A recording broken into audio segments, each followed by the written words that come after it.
Without further ado, I'd like to introduce once again our host for the evening, Director General Philip Wang. Thank you, sir. 50 years ago, Taiwan's per capita income was slightly above $300–400, and 60 years ago, was less than $100. Now Taiwan's per capita income has exceeded more than 17,000 US dollars. How could people in Taiwan achieve this? Because we live in a society with freedom and we enjoy our democracy. Our government is popularly voted and we cherish. This is the only Chinese democracy ever established for the past 5,000 years. When about 18 months ago, when President Ma was elected with more than 58% of vote and more than 7,600,000 votes, then President Bush of the United States sent a congratulatory message to President Ma, lauded Taiwan is a beacon of democracy for Asia and the world. Even so, for the past six decades, Taiwan suffered from numerous setbacks and adversities, and we have never given up our goal that we want to live in a free and democratic society. And why we call this place Dr. TZANN-YEU Hall? Because founder of the Republic of China in 1912 is Dr. TZANN. And why Honolulu is so important to people in the Republic of China is because Dr. TZANN-YEU has been educated here in Honolulu for 3 years, 4 months.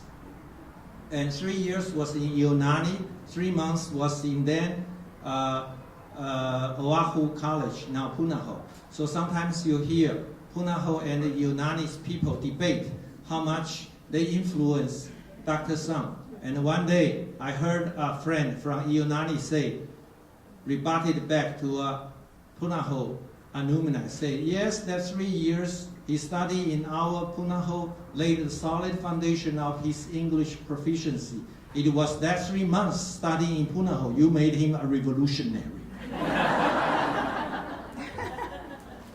And now, Taiwan plays a very, very important role in the high-tech industries. Can you imagine? Now, every year, the whole world produces more than 105 million sets of laptop computers, and Taiwan's manufacturers produce about 92% of all of them. And among this 92%, which is about 95 million sets, about 98.5% is made in Taiwan invested company in China, mainly in Metro Shanghai area. And yesterday, 4 days ago, there was the announcement of the Apple's iPad. And you have heard of iPhone, iPod, or there is a new phone may come out called Google phone. And which gadget will lead the world? All Taiwan people are very happy. You know why? Because Taiwan is the main component suppliers to iPod, iPhone, or later Google phone and iPad.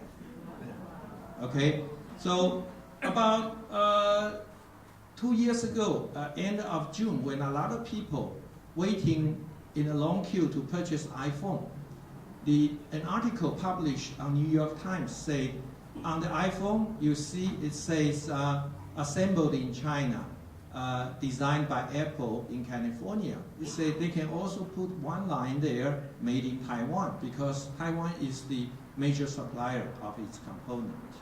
And we not only advanced very much in high-tech development, we also very much advanced in agriculture, tropical agriculture.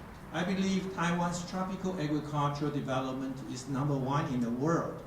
I just show you a small example. In Governor's Mansion, Washington Place, there is a longan tree planted by grandfather of Teresa Chung, our good friend. And she told me, Mr. Wang, I heard you have a magic powder which can make a longan tree blossom. I say, yeah, it's just a chemical, and it has been very popularly used in Taiwan by Taiwan's farmers, and it was discovered by Taiwan's agriculturists.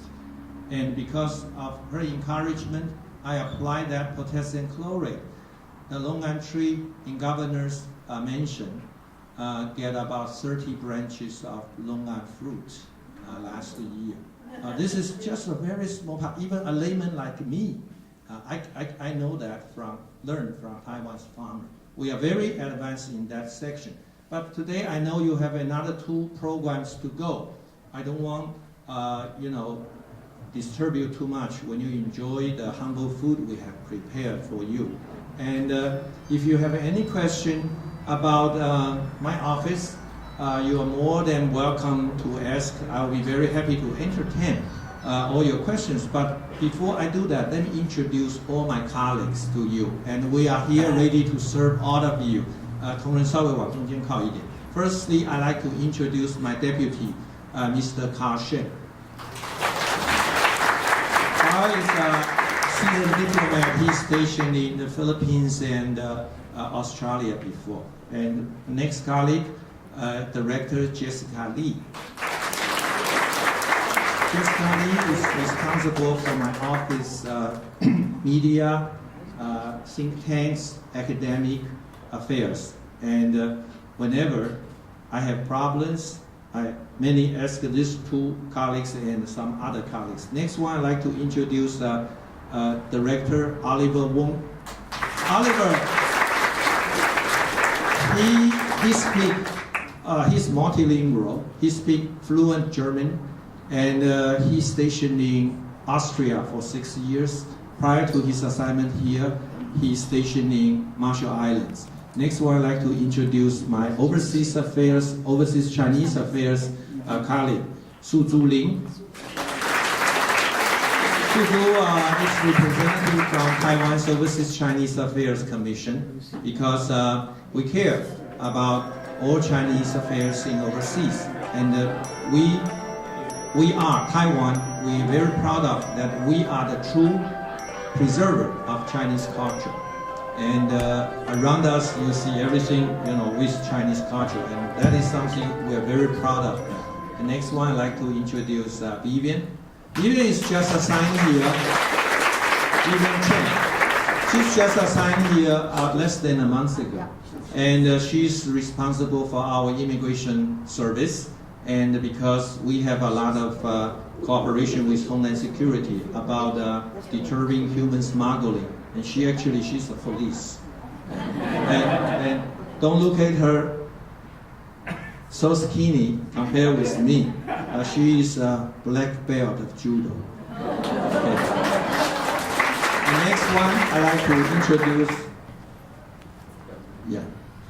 Mr. Duan, Captain Duan. Captain Duan, he is our head of the military affairs liaison. He is from our naval forces. And United States is the only nation in the world which would sell arms to Taiwan. And we have confidence with all our people's determination, we will forever keep our freedom and democracy. And really appreciate your coming here today. And Taiwan is well worth your support and your investment. Thank you very much.